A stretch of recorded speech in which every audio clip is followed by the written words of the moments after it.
লালনের মাজারে যে আসলে সাধুর নামে যে অসাধু যে কাজগুলো চলতেছে, যেটাকে আসলে কোরআনে শয়তানের কাজ বলা হয়েছে, ইন্নামাল খামরু ওয়াল মাইসিরু মিন আমালিশ শয়তান, শয়তানের কাজ বলা হয়েছে।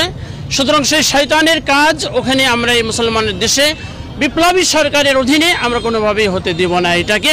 এই জন্য আমরা জেলা প্রশাসকের মাধ্যমে, আইন শৃঙ্খলা বাহিনীদের মাধ্যমে আমরা বলতে চাচ্ছি, একটা টিম গঠন করে যেই মাদকাসক্তির ব্যাপারে সরকার কোটি কোটি টাকা খরচ করছে বন্ধ করার জন্য, অথচ প্রশাসনের ছত্রছায়ায় সেখানে সেই মাদকের সেই কাজগুলো চলবে, এইটা তৌহিদি জনতা কোনোভাবেই মেনে নেবে না।